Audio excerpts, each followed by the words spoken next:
Salutations, Seekers! Today's Wordsmythe book review is going to be on Brandon Sanderson's Warbreaker. Now, this was the first book by Brandon Sanderson that I had ever actually read, and it was a great many years after I'd read it before I realized it was part of a much larger universe, and that universe is still continuing, and I'm looking forward to the next one in that series very much.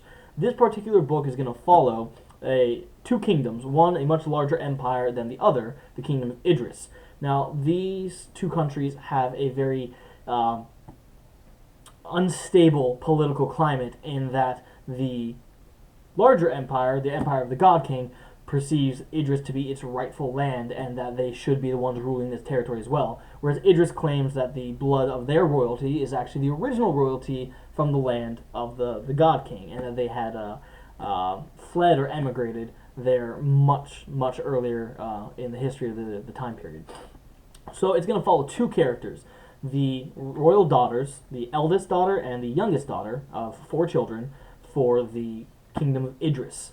So the eldest daughter has been raised and taught and schooled her entire life because of a political treaty that keeps Idris alive and separate from the God King's empire, in which they are going to give the eldest daughter to the God King for his new wife. However, because of the rambunctiousness, the wild, untamed, uncontrollable nature of the youngest daughter, Siri, she instead is sent as the representative who will be the new wife to the God King. This has a whole host of problems for the eldest daughter, as she now feels that she is a tool with no purpose. Everything she had been trained, taught, and schooled for her entire life, basically, now has no meaning. She's free to do what she wants, but she has no idea what that is. So it's very much a fantasy adventure novel with a little bit of coming of age, both for the youngest daughter coming into responsibility and adaptation to a new environment that she had previously had no hold for her before, to keep her, constrained from her wild nature.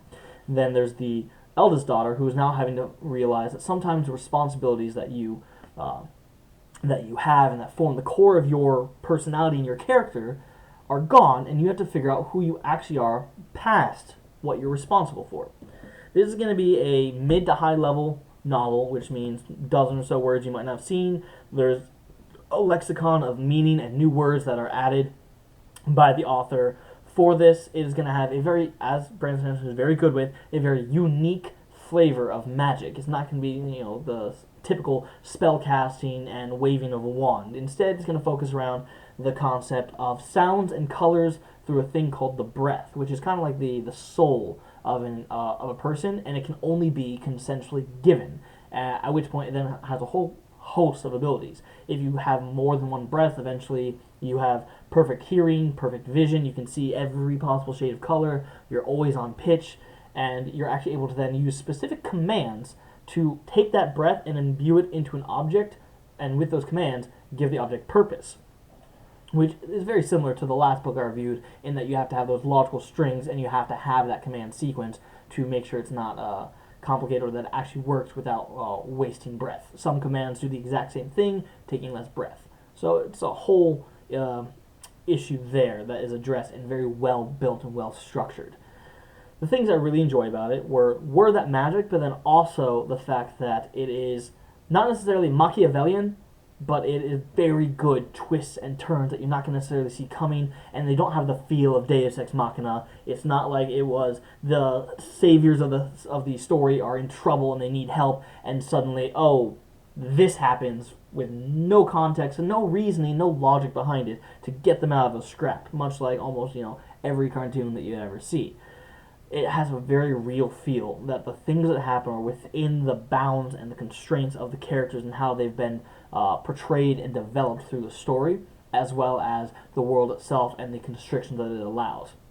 And there are a lot of interesting aspects to the characters as well, in that it is going to be the main human characters, but then also the physical manifestation of gods on their world, which are, I believe, called the Returned. And then these are going to be huge, perfect specimens of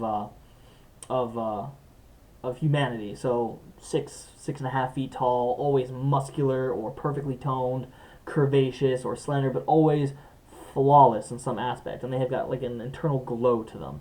And the thing about these guys is that they are inherently possessing of the one breath, like normal, but that breath is more powerful than a normal breath and will automatically give them the fourth or fifth level of heightening, which is when you have a certain number of breaths, you get to a certain level of heightening.